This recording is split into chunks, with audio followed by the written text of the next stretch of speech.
Hello అండి, welcome to నవీన కాలం. మనతో పాటు కాకతీయ మ్యారేజెస్ డైరెక్టర్ నవీన ఎలమంచి ఉన్నారు. మేడంతో మాట్లాడతాం.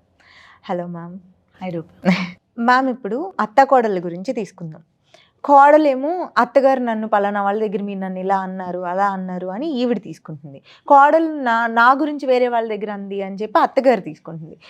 ఇలాంటి గొడవలు సహజంగా వచ్చేవి. కానీ వీళ్ళని ఒకళ్ళనొకళ్ళు డైరెక్ట్గా అనుకునే మాటల కంటే కూడా థర్డ్ పర్సన్ నుంచి విన్న మాటలే ఎక్కువగా ఉంటాయి.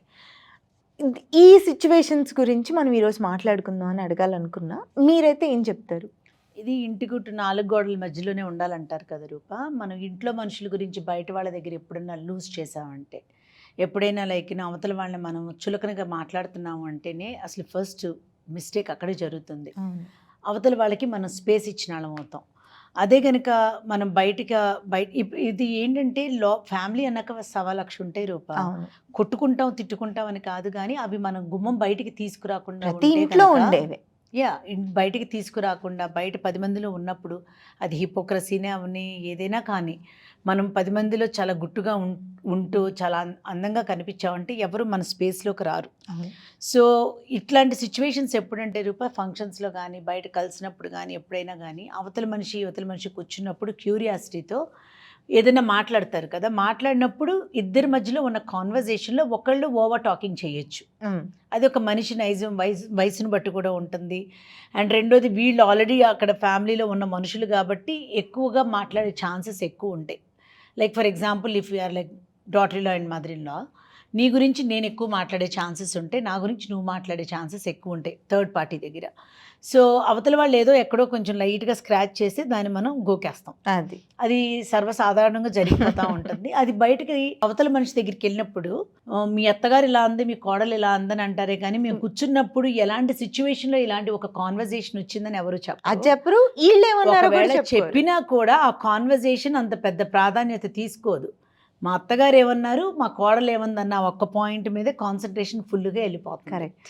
సో ఇది బేస్ చేసుకుని ఇద్దరి మధ్యలో కమ్యూనికేషన్ గ్యాప్, లేదా ఫైట్స్, లేదా ఫ్యామిలీలో హస్బెండ్స్ దగ్గర మామగారి దగ్గర ఇష్యూస్ ఇవన్నీ జరుగుతూ ఉంటాయి Rupa. So as long as like మనం గుట్టుగా ఉన్నంత వరకు ఒక థర్డ్ పర్సన్ మన మధ్యలోకి వచ్చే ఛాన్స్ ఇవ్వనంత వరకు ఈ ప్రాబ్లమ్స్ రావు.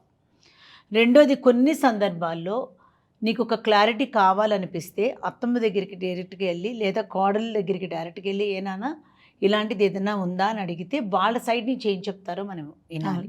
అంతేగాని మీ అమ్మ ఇలా అంది, లేకపోతే మీ వైఫ్ ఇలా అంది, ఇవన్నీ ఏంటంటే గొడవలు పెంచుకోవటానికి, కావాలని గొడవలు పెట్టుకోవటానికి, అవతల మనిషి మీద హేటెడ్ పెంచుకోవటానికి.